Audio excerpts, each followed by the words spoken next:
अंतरराष्ट्रीय युवा विद्वान, जैन दर्शन में यूनिवर्सिटी टॉप व गोल्ड मेडलिस्ट, जैन सिद्धांत एवं न्याय विषयों को सरलता से समझाने वाले, यूएसए, इंग्लैंड, ऑस्ट्रेलिया आदि अनेक देशों में जैन धर्म की महती प्रभावना करने वाले, पंडित टोडरमल पुरस्कार, युवा विद्वत रत्न आदि अनेक पुरस्कारों से सम्मानित मूर्धन्य विद्वान डॉक्टर संजीव कुमार गोधा जयपुर द्वारा जानिए धर्म का मर्म। इस कार्यक्रम के प्रायोजक हैं श्री साकेत जी जैन, श्रीमती पूजा जी जैन, दृष्टि जैन, अकलंक जैन, बैंगलोर। अरहत सिद्ध सूर्य उपाध्याय साधु सर्व अर्थ के प्रकाशी मांगलिक उपकारी है। तिनको स्वरूप जाने राग दे भाई जो भक्ति काय को नमाई स्तुति को उचारी है। धन्य धन्य तीन ही ते काज सब आज भये कर जोड़े बारे बारे वंदना हमारी है। मंगल कल्याण सुख ऐसो हम चाहते हैं। ओ मेरी ऐसी दशा जैसी तुम धारी है। ओ मेरी ऐसी दशा जैसी तुम धारी। 10 दक्षिण महापर्व के उपरांत आज पुनः यहाँ अपने इस स्वाध्याय के क्रम को प्रारंभ कर रहे हैं।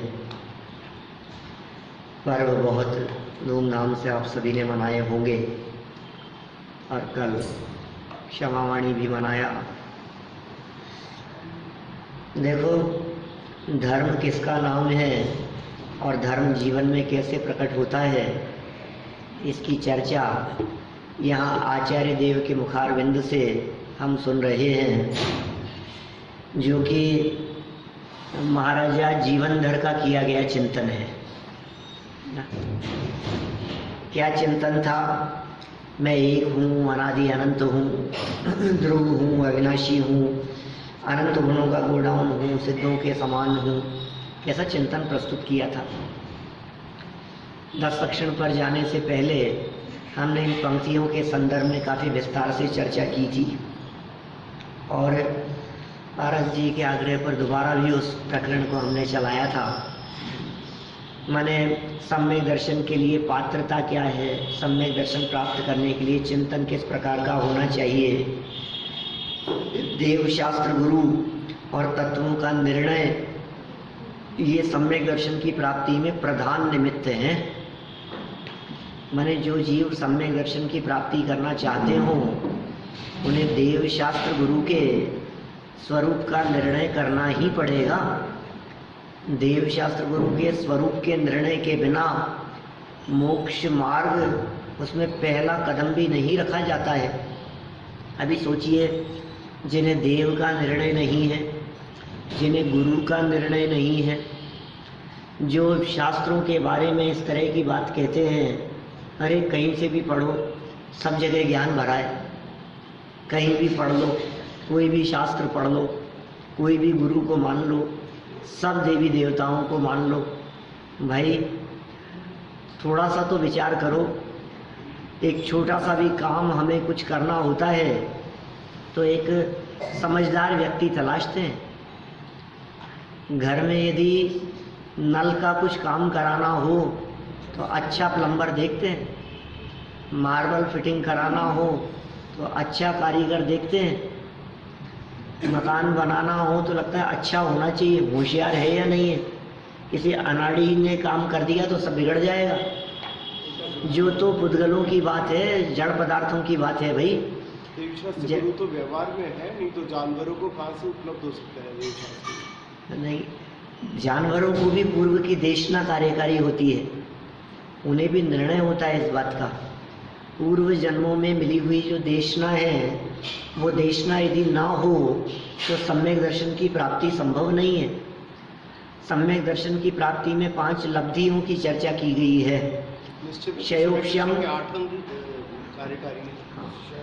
5 प्रकार की लब्धियां हैं। क्षयोक्षम, विशुद्धि, देशना, प्रायोग्य और कर्ण।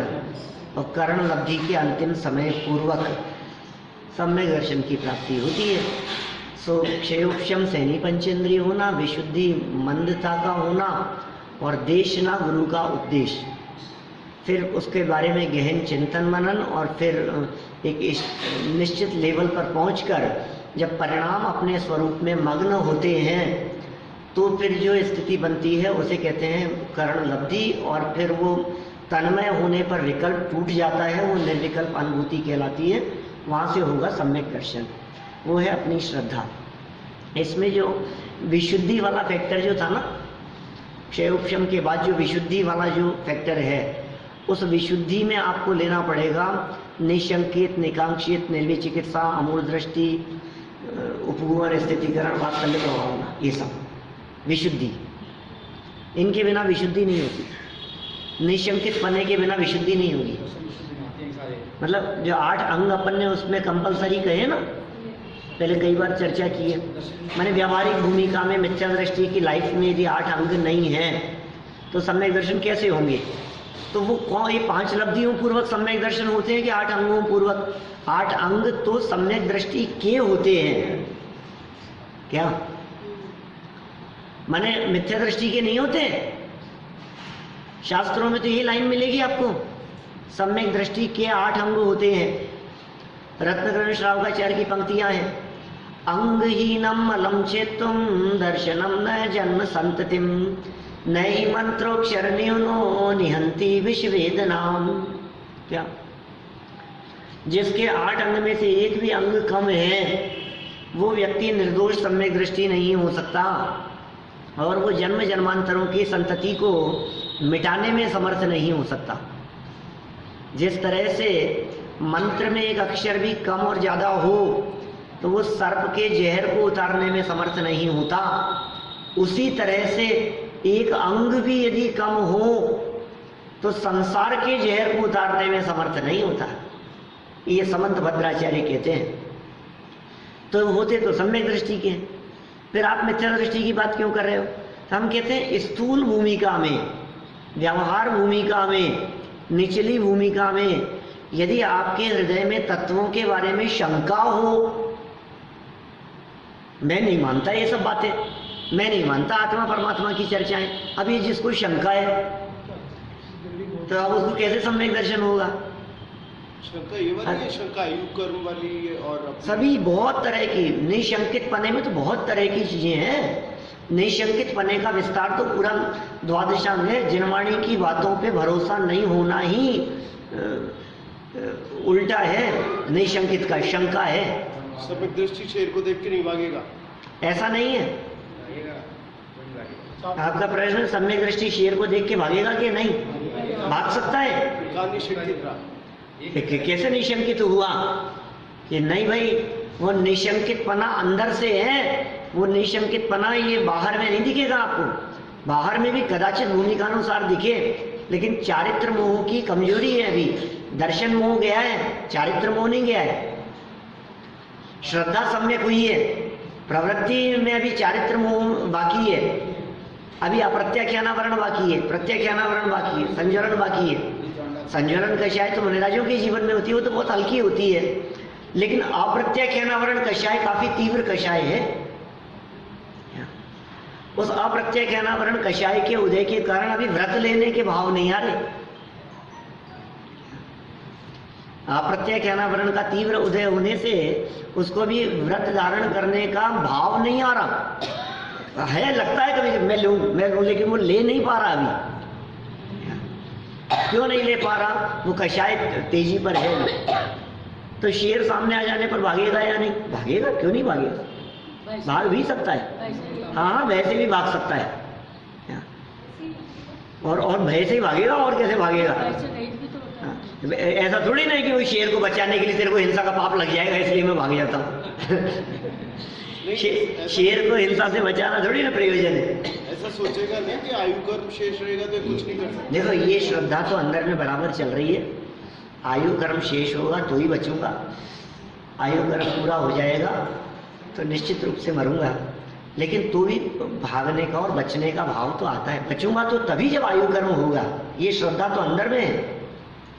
आयु कर्म पूरा हो गया होगा, भागते हुए भी अंदर में यही विचार चल रहा है कि बचने का काल होगा तो ही बचूंगा। दौड़ते हुए भी अंदर में यही बात चल रही है, श्रद्धा इतनी मजबूत है कि भगवान के ज्ञान में जो झलका है उसे टालने में समर्थ नहीं हूं, मैं उसे नहीं टाल रहा हूं, लेकिन मेरा भागना भी तो भगवान ने देखा है। अभी अभी भूमिका के अनुसार भागने का विकल्प भी आता है। अभी वो मुनि नहीं हो गया है, मुनि भूमिका में भागने का विकल्प नहीं आएगा। चौथा गुणस्थान और छठा सातवां गुणस्थान भूमिका में बहुत फर्क है। अभी चौथे गुणस्थान की भूमिका में ये मैंने कल तो खैर यहाँ था ही नहीं, लंदन में बात कही थी मैंने वहाँ ये कही कि अभी इस भूमिका में आप देखो वो 6 महीने तक लड़ने के लिए जा रहे हैं पत्नी को बचाने के लिए, रामचंद्र जी शाही सम्यक दृष्टि युद्ध कर रहे हैं। अरे जो होना है हो जाएगा, किस्मत में होगी तो पत्नी वापस आ जाएगी, नहीं होगी तो चली जाएगी। अरे ऐसा थोड़ी ना होगा। वो मुनि नहीं हो गए हैं अभी, वो व्रती नहीं हो गए हैं। अरे अणुव्रती भी हो तो भी परिवार की सुरक्षा का दायित्व है उसका। 5वां गुणस्थान हो तो भी परिवार की सुरक्षा का दायित्व है। अभी तो चौथा गुणस्थान है इसका, स्वयं की भी रक्षा करेगा और परिवार की भी रक्षा करेगा, और देव शास्त्र गुरु के ऊपर कोई संकट आया है तो उनकी भी रक्षा करेगा। माने अभी इसकी भूमिका में श्रद्धा बदली है, चारित्र तो बिल्कुल नहीं बदला हुआ दिखाई दे रहा है ना। चौथे गुणस्थान वर्ती का चारित्र क्या बदला? वही खान पीन चल रहा है, उसी परिवार के साथ में रह रहा है, उसी तरह से उठता बैठता है, वही जैसे सम्यक दर्शन होने के पहले एक पूजा करता था, अभी सम्यक दर्शन होने के बाद में एक ही पूजा करता है। नहीं साहब अब तो सम्यक दृष्टि हो गई, अब तो 2 करना चाहिए। ऐसा थोड़ी ना। वही सम्यक दर्शन होने के पहले भी रात्रि को भोजन नहीं करता था, अब भी नहीं करता है। अब मोटे मोटे नियमों का पालन है, अनीति अन्याय अभक्ष नहीं है, सप्त व्यसन उसके जीवन में नहीं है, 8 अंगों का मोटा मोटा पालन करने का प्रयास कर रहा है, पंच उदंबर मध्य मांस मधु का सेवन नहीं करता है। ये मोटे मोटे त्याग उसके हैं। बाह्य जैन आचार जिसे कहा गया है वो जैन आचार उसकी लाइफ में है, ये जैन आचार है। अभी आगे बढ़कर के जो आचरण होगा वो फिर संयम की श्रेणी में ले लिया उसको।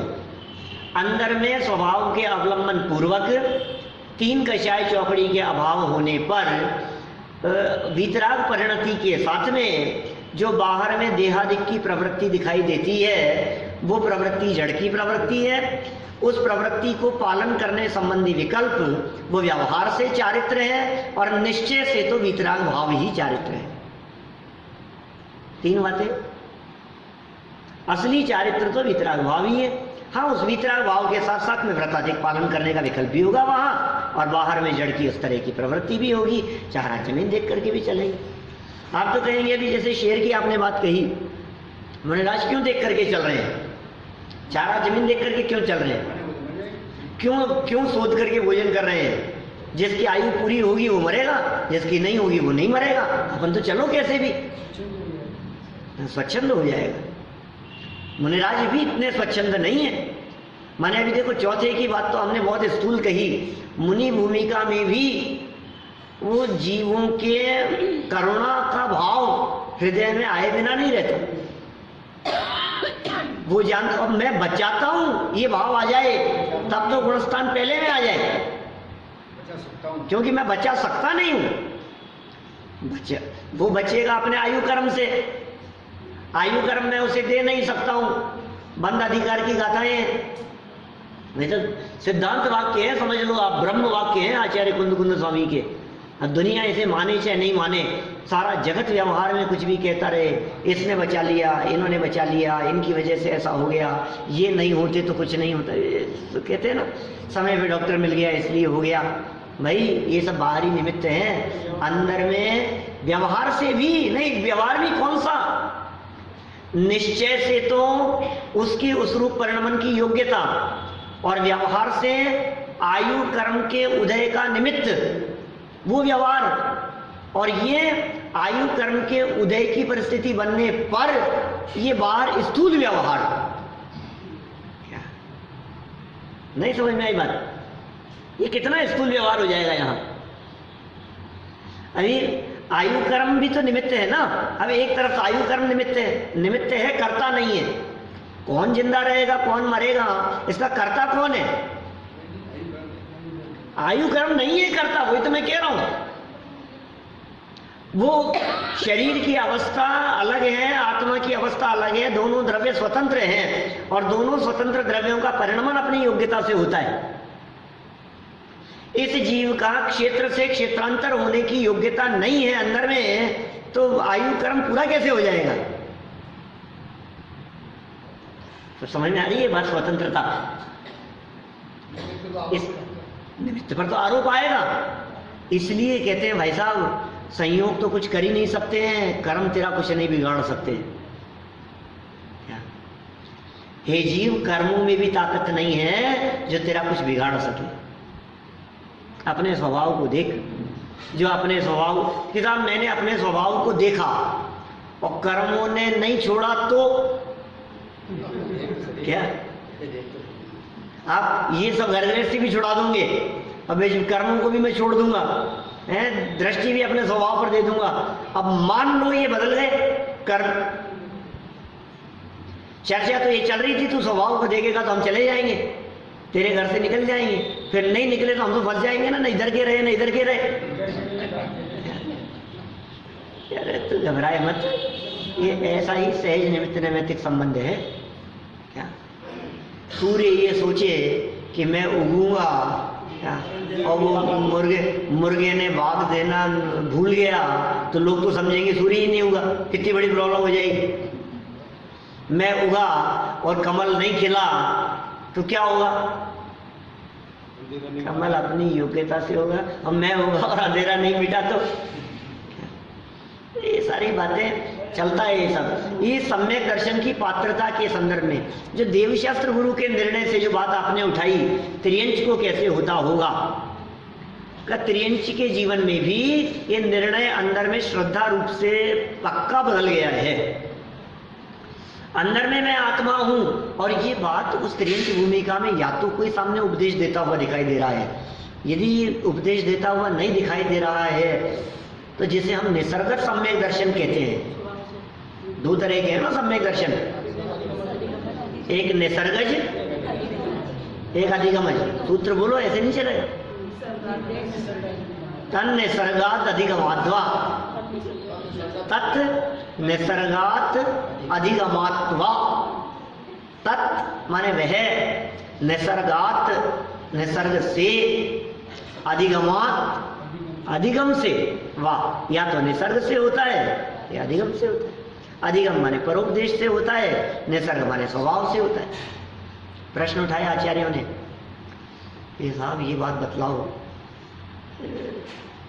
यदि निसर्ग से होता है तो अपने स्वभाव के अवलंबन से हुआ, और अधिगमज हुआ तो दूसरे के उपदेश से हुआ। हमारा प्रश्न ये है, क्या निसर्गत सम्यक दर्शन होने में 5 लब्धियां नहीं होती? क्षयोपशम, विशुद्धि, देशना, प्रायोगिक कर्ण, ये तो स्टेप है। इन सीढ़ियों, इन पायदान के ऊपर चढ़े बिना तो सम्यक दर्शन संभव ही नहीं, वो तो ये तो नियम ही है।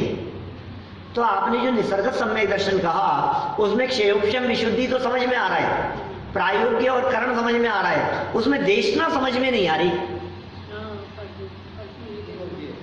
ऐसा प्रश्न उठाया आचार्यों ने तत्वार सूत्र की टीकाओं में। पूज्यपाद आचार्य ने सर्वार्थ सिद्धि में, अकलंक देव आचार्य ने राजवार्तिक में, विद्यानंद आचार्य ने तत्वार्थ श्लोक वार्तिक में ऐसे प्रश्न उठाए, सबने किए ऐसी चर्चा। तो उन्होंने जवाब दिया, सुनो, जो जो अधिगमज है वो निसर्गज भी है, और जो जो निसर्गज है वो अधिगमज भी है। ये साहब समझ में नहीं आई बात, ऐसा कैसे कह रहे हो आप? ऐसा इसलिए कि जिनको अपने स्वभाव से हुआ ना, ये साहब वो तो निसर्गज है कि नहीं, उनको पूर्व जन्मों में सुनी हुई कोई ना कोई देशना स्मरण में आई है, जिसे हम शास्त्रों में प्रथमानुयोग में पढ़ते समय कह देते हैं जाति स्मरण। पूर्व जन्म का स्मरण हुआ, जाति स्मरण ज्ञान हो गया, और पिछला याद आ गया, सम्यक दर्शन हो गया। तो ये पिछली जो देशना काम आई ना, वो देशना लब्धि है। क्या अच्छा? और जिनको देशना से हुआ माने अधिगम सम्यक दर्शन हुआ, उनको भी सुनने मात्र से नहीं हुआ, हुआ तो स्वभाव के अवलंबन से ही है, इसलिए वो निसर्ग जी। फिर प्रश्न उठाया कि साहब तो फिर ऐसा क्यों कहते हो कि किसी को निसर्ग सम्यक दर्शन हुआ और किसी को अधिगमज हुआ? जब दोनों को ही दोनों है तो फिर ऐसा क्यों कहते हो? तो उन्होंने कहा जहां बाहर में हमारे को उपदेशदाता दिखाई दे रहे हो उसको तो अधिगमज कहेंगे, और जहां कोई उपदेशदाता नहीं दिख रहे हो उसे निसर्गज कहेंगे। मुख्यता और गौणता की अपेक्षा से किए गए कथन है, ऐसी बात है। बोलो, कोई उपदेशदाता नहीं था, गौतम स्वामी को कैसे हुआ बतला? कोई उस जन्म में कोई देश न देने वाला नहीं था, तो हो गया। कितने ही उदाहरण मिलेंगे आपको प्रथमानुयोग में, ऐसे बैठे थे और एकदम हो गया। हाँ, तो तत्काल पूर्व वाली बात नहीं है, 2-5 भाव पहले की भी बात हो सकती है, सुने हुए हो सकते हैं, किसी का उपदेश हो सकता है, पूर्व की बातें स्मरण में आ सकती है। शेर के जीव को, मेंढक के जीव को, इनको उपदेश से होते हुए भी देखे गए हैं। शेर को उपदेश से हो गया, हाथी के जीव, त्रिलोक मंडन हाथी प्रसिद्ध है प्रथमानुयोग में, सारे जंगल के अंदर तहलका मचा रहा था, तोड़ फोड़ कर रहा था सब जगह, और एकदम मुनिराज को देख करके एकदम शांत हो गया। ये क्या हुआ? जंगल में बैठे हुए मुनिराज को देख करके एकदम शांत हो गया, पूर्व भाव का स्मरण हो आया उसे। ओहो, पूर्व भाव देखने लगे, मैंने इनको कहीं देखा है, ये कैसे शांत मुद्रा बैठी हुई दिखाई दे रहे हैं, इन्हें डर नहीं लग रहा है। मैं सारे कितने पेड़ उखाड़ करके फेंक दिए मैंने, कितना तबाही मचा दी मैंने, सारे जंगल में तोड़ फोड़ कर रहा हूँ, इनको डर नहीं लग रहा है। और देखा उनको, देखते ही उनके पास में चरणों में आकर के बैठ गया, पूर्व भाव का स्मरण हो गया, आंखों से अश्रुधारा बहने लगी, मुनिराज का उपदेश होने लगा, तो सम्यक दर्शन कैसा हो जाता है। त्रियंच गति के जीवों के साथ भी ऐसी परिस्थिति बन जाती है। खैर, बात तो हम यहाँ जो पढ़ रहे थे, ये अंतिम वाक्य जो अपन ने पहले जो पढ़ा था लंदन जाने के पहले, वो अंतिम वाक्य था, देव शास्त्र गुरु का निर्णय यह प्रधान कारण है सम्यक दर्शन की प्राप्ति। इसलिए क्या करें? टोडरमल जी का एक वाक्य पढ़ करके सुनाता हूँ आपको। कहाँ से पढ़ के? ज्ञान से। वे कहते हैं बुद्धिपूर्वक तो तेरा कार्य तत्व निर्णय करना ही है, तत्व विचार में अपना उपयोग लगाना ही है, इसलिए तू तत्व विचार में अपना उपयोग लगा, बस तेरा काम बुद्धिपूर्वक ये है। तो विधा में सम्यक बोले वो अबुद्धिपूर्वक हो जाएगा वो क्या? वो जो काम होना है वो काम अपने आप हो जाएगा। देखो, रिजल्ट चाहने वाले रिजल्ट को नहीं देखते रहते। तत्व विचार का मतलब 6 द्रव्य और 7 तत्व के तहत सब स्थिति परिस्थिति को देखा जाए। 6 द्रव्य 7 तत्व, इनका गहराई से विचार चिंतन मंथन करना, ये तत्व विचार की श्रेणी में आता है। मैं कौन हूँ, परमात्मा कौन है, ये सब तत्व विचार ही है। वस्तु स्वरूप विचार, ये सब तत्व विचार की श्रेणी में आएगा। जिनवाणी के अवलंबन से आत्म स्वरूप के संबंध में चलने वाले समस्त विचार, वो सब तत्व विचार ही हैं। बुद्धिपूर्वक तो हमारा यही काम है। देखो, परीक्षा में भी टॉप करने की इच्छा रखने वाले वो रिजल्ट को नहीं देखते। वो क्या देखते हैं? हर समय आ करके एक एक नंबर का दिमाग नहीं लगाते, तो अध्ययन करते हैं। जो तू तेरा काम तो बुद्धिपूर्वक अध्ययन करना ही है, तो फिर साहब कौन सा क्वेश्चन आएगा, क्या पेपर आएगा, कठिन आ गया तो कोर्स के बाहर से तो नहीं आएगा, फिर ऐसा आएगा कि ऐसा आएगा, ये कौन लगाते हैं दिमाग? जो टॉप नहीं करते, जो कभी कभी पढ़ते हैं ना, वो सोचते हैं ये कर लूँ, ये छोड़ दूँ, इसको रहने दो, ये तो नहीं आएगा, इससे तो मतलब नहीं है। ऐसा नहीं, जो बुद्धिपूर्वक पढ़ाई में उपयोग लगाते हैं कि तेरे को यदि अच्छे नंबरों से पास होना है तो तेरा काम तो अपना उपयोग पढ़ाई में लगाना है, बस, और कुछ नहीं। कि साहब मेरे को तो खूब पैसा कमाना है दुकान पर बैठ करके, तो क्या करूं? मैं दुकान के बाहर से निकलते हुए क्या कहूं, भाई साहब आप ले जाओ, भाई साहब आप खरीद लो, आप खरीद लो। तेरा काम तो बुद्धिपूर्वक दुकान खोलना है, अच्छा से अच्छा माल लाना है, कोई ग्राहक आए तो उसे अच्छे ढंग से उसको समझाना है। बुद्धिपूर्वक तेरा काम तो यही है, फिर बाकी जो होना होगा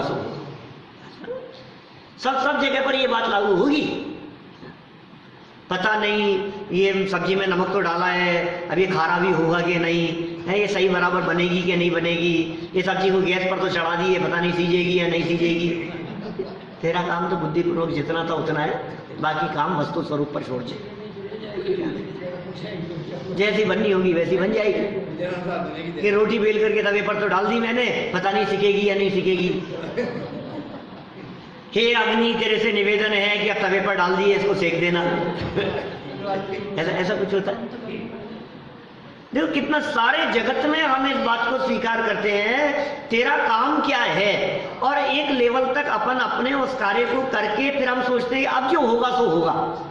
इसके बाद में तत्व विचार थ्योरेटिकल होता है और प्रैक्टिकल जब सामने होता है तब फिर चोर काम हो जाता है। नहीं, ऐसा नहीं है। ये देखो, आप ये कह रहे हैं तत्व विचार जो है वो तो अंदर थ्योरी में चल रहा है, और बाहर में होगा तो प्रैक्टिकल होगा। वो बहुत कठिन काम है, प्रैक्टिकल में कुछ और ही हो जाता है। ऐसा नहीं है। इसका मतलब ये है आपके विचारों की प्रगाढ़ता में कमी है। अभी शेर सामने नहीं है तब तो आयु कर्म सूझ रहा है, और जब शेर सामने होगा नहीं, शेर सामने होगा तो भी आयु कर्म दिखेगा। वो कह रहे हैं हम, यही तो सम्यक दृष्टि ज्ञानी जीवों की अंतरंग स्थिति कैसी होती होगी, क्या हम उसके बारे में सोच नहीं सकते। ये वही सम्यक दृष्टि जीव भरत चक्रवर्ती जैसे, इधर पिताजी को केवल ज्ञान की प्राप्ति हो गई और उधर क्या हुआ, 60,000 वर्ष के लिए जीतने के लिए निकल गए। ये कैसे सम्यक दृष्टि है? जनवाणी नहीं सुन रहा है, छोड़ के चला गया। ये सम्यक दृष्टि है, हम नहीं कह रहे, शास्त्र कह रहे हैं क्षायिक सम्यक दृष्टि है। क्षायिक सम्यक दृष्टि माने सम्यक दर्शन छूटेगा नहीं, इसका मोक्ष जाएगा, इसी भाव से मोक्ष जाएगा। 60,000 वर्ष निकल गए, 96,000 रानी अब बाद में शादी की है, चक्र रत्न प्रकट होने के बाद 96,000, इसके पहले तो होती ही नहीं है। केवल ज्ञान होने के बाद में बाहुबली से लड़े पिताजी को, केवल ज्ञान हो जाने के बाद। क्योंकि देखो सबको पता है, घटना बतलाता हूं, 3 सूचनाएं एक साथ मिली थी ना, इसका मतलब केवल ज्ञान हुआ उनको उस समय तो चक्र रत्न प्रकट हुआ था। अभी तो चक्रवर्ती बनेंगे, अभी तो आयुधशाला के अंदर चक्र रत्न प्रकट हुआ है। अभी तो सूचना मिली है कि वो चक्रवर्ती बनने के लिए चक्र रत्न प्रकट हो गया है, दिग्विजय के लिए निकलना पड़ेगा हमारे को। शुभ सूचना है, सेनापति लेकर के आ गए सूचना लेकर के, और ऋषभ देव को केवल ज्ञान की प्राप्ति हुई। 3 एक साथ मिली सूचनाएं। पहले क्या निर्णय लिया उन्होंने? सबसे पहले तो केवल ज्ञान कल्याणक की पूजन करी, समूह शरण में गए, वहां जाकर के उत्सव मनाया, केवल ज्ञान उत्सव। फिर क्या हुआ? पुत्र जन्मोत्सव मनाया, और फिर चल दिए। और फिर अभी दिव्यध्वनि गिर रही है रोजाना, दिन में 3 टाइम 4 टाइम, ठीक है। अब ये 60,000 वर्ष तक पूरा युद्ध करने के बाद जब वापस आए अपनी नगरी में प्रवेश करने के लिए, तो चक्र रत्न अंदर नहीं आया। अरे ये क्या हुआ?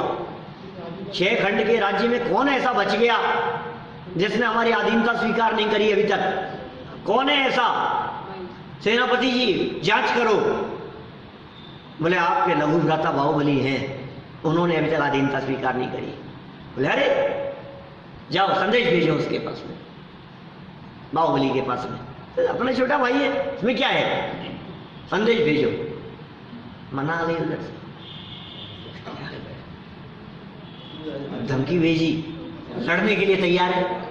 लो हाँ, लड़ाई हो रही, शायद सम्यक दृष्टि भाई भाई लड़ रहे हैं। अब कौन कहे? बोल बाहुबली भी सम्यक दृष्टि है, वो भी उसी भाव से मोक्ष जाने वाले हैं। भरत भी सम्यक दृष्टि है, इसी भाव से मोक्ष जाने वाले हैं। अरे अंदर में देखो आप, अंदर में कहा अनंत गुण संपदा का अनुभव करके उसका आनंद भोगने वाले, और कहा चारित्र मोह की कमजोरी से ये 6 खंड जीत करके चक्रवर्ती बनने का भाव आ रहा है। अभी क्या करे, ये पुण्य पल्ले पड़ाए क्या? ये औदैहिक भाव है, भूमि का अनुसार आए बिना नहीं रहता। फिर लड़े दोनों ही, कैसे युद्ध की सेनाएं आमने सामने खड़ी हो गई लड़ने के लिए। सेनापति होशियार थे, बुद्धिमान थे, आपस में मिले, चर्चा वार्ता हुई युद्ध के संदर्भ में। बोले भाई साहब ये दोनों तो चरम शरीरी है, मोक्ष जाना है इनको, तो ये तो मरेंगे नहीं। हम लोग बेमौत मारे जाएंगे और कुछ मतलब नहीं है। सेना ही मरेगी, सब आपस में एक दूसरे को मारते रहेंगे, इनका तो क्या होगा। तो उन्होंने योजना बनाई, बोले युद्ध होंगे लेकिन इन दोनों के बीच में होंगे, आपस में लड़ लो तुम दोनों ही दोनों ही तय कर लो। और तीनों जो युद्ध भी नक्की किए गए, वे युद्ध भी ऐसे ही नक्की किए गए, ऐसे ही निश्चित किए गए जिनके माध्यम से युद्ध विराम हो जाए, झगड़ा ना हो। भाई भाई तो है ही ना, आपस में एक दूसरे को छुएंगे, मल्ल युद्ध, आपस में एक दूसरे को पकड़ेंगे तो हो सकता है कोई भाव बदल जाए, एक दूसरे से गले मिलेंगे। मल्ल युद्ध, जल युद्ध, थोड़ा सा क्रोध किसी का भी शांत हो जाए। बाहुबली को भी गुस्सा आया था, कम थोड़ी नहीं था गुस्सा। चक्रवर्ती हो गए तो क्या हो गया, पिताजी का राज्य था, हमें भी दे करके गए थे, हम कैसे दे देंगे, हम क्यों आधीनता स्वीकार करें उनकी। मैं भी उसी बाप का बेटा हूं जिसका वो है। अरे कितनी न्याय की बात है या नहीं है बताओ। पिताजी सबको बराबर बराबर संपत्ति बांट करके गए, अब बड़े भाई साहब ये कह रहे हैं कि तू तेरी संपत्ति को सब मेरे अधीन कर दे। अरे ये क्यों कर दूं भाई, नहीं करूंगा, मेरा राज्य नहीं करता आपकी अधीनता स्वीकार। जल युद्ध हुआ, थोड़ी सी शांति दोनों में से किसी के मन में आ जाए, जल युद्ध हुआ, उसमें बाहुबली जीते। नेत्र युद्ध हुआ, थोड़ी आंखों में आंखें डाल करके देखे तो हो सकता है कुछ है? बोलो। तीनों युद्ध बाहुबली जीत गए। कुंडा और सर्पणी काल का प्रभाव इस तरह का, चक्रवर्ती भी हार सकता है किसी से, बोलो कैसा हुआ। अब जब हार गए तो बहुत दुखी मन से चक्र फेंक दिया उनकी तरफ, भाई मैं तो हार गया, अब जिसने मुझे जीता, चैकन तो जीता हुआ था ही मेरा, बाकी तो अब मेरे को भी जिसने जीत लिया, अब ये चक्र उसका, तू हो गया चक्रवर्ती, ले मुझे नहीं चाहिए, तू संभाल इसको। अब ये चक्र रत्न तो 3 प्रदक्षिणा दी बाहुबली के, वापस भरत जी के पास में आ गया। ओ पुण्य इसके पल्ले है, क्या करो बोलो। बाहुबली को समझते हुए देर नहीं लगी, वैराग्य आ गया, दीक्षा ले ली, आप संभालो राज्य। ऐसे क्या हुआ, वो आत्मा के स्वरूप में नहीं टिक पाया, क्या हुआ? अभी आत्मा का स्वरूप कहाँ आया, अभी तो बात की बात है, अभी तो कहानी पहले चल रही है। अभी तो दीक्षा लेने का भाव आ गया, दीक्षा ले ली उन्होंने, मुझे चीजें मेरे पल्ले ही नहीं है, पुण्य मेरे पल्ले नहीं है, तो फिर क्या युद्ध और क्या राज्य और क्या क्या करना है इन सबका, छोड़ करके दीक्षा ले ली उन्होंने। भरत चक्रवर्ती बाहुबली को क्यों नहीं जीत पाए? जो व्यक्ति घर में वैरागी बन के रहता है उसका पुण्य कितना प्रबल होगा। ऐसा ही है साहब, अब नहीं जीत पाए, ये तो ऐसा ही हो गया, ऐसी परिस्थिति। बाहुबली भी कम थोड़ी ना थे, बाहुबली भी कामदेव थे, ये चक्रवर्ती थे तो वो कामदेव थे। हाइट उनकी 50 धनुष ज्यादा थी, 25 नहीं, ये 475 धनुष के थे और वो 525 धनुष के थे। भरत जी 475 धनुष के थे, वो 525 धनुष के थे। शरीर उनका 50 धनुष ज्यादा का मतलब क्या हो गया, लगभग समझ लो आप 10-20% हाइट ज्यादा हो गई, 15% ज्यादा हो गई। अब इतनी हाइट ज्यादा हो गई तो इनको तो ऐसे देखना पड़ रहा है, वो ऐसे देख रहे हैं, तो हम कहाँ जीतेंगे। मल्ल युद्ध में भी नहीं जीत पाए, तो पानी के युद्ध के अंदर भी वो इतनी हाइट वाले, पानी ऊपर से फेंके इनका तो पानी वहां तक उसके मुंह तक नहीं जाए। मैंने मेरा कहने का मतलब ये है, जो भी परिस्थितियां बनी हो, मुझे तो सिर्फ इस पूरी घटना से इतना सा बतलाना है, क्षायिक सम्यक दृष्टियों की ऐसी दशा है। पांडवों को देखो आप, रामचंद्र जी को देखो, कितने उदाहरण मिलते हैं, खूब मिलेंगे इस तरह के उदाहरण जिनमें आपको लगेगा ये क्या कर रहे हैं, ये सम्यक दृष्टि जी वैसे काम कर रहे हैं कि हाँ कोई बात नहीं। तुम सम्यक दृष्टियों को देखकर, तो फिर साहब जब सम्यक दृष्टि ऐसा कर सकते हैं तो मैं भी करूंगा, मैं क्यों नहीं कर सकता हूं, मैं भी तो कर सकता हूं। क्या अच्छा उनकी नकल करेगा, तो फिर उन्होंने तो सब छोड़ करके दीक्षा ले ली थी, अब बता तेरे को क्या करना है। इस कार्यक्रम के प्रायोजक हैं श्री साकेत जी जैन, श्रीमती पूजा जी जैन, दृष्टि जैन, अकलंक जैन, बैंगलोर।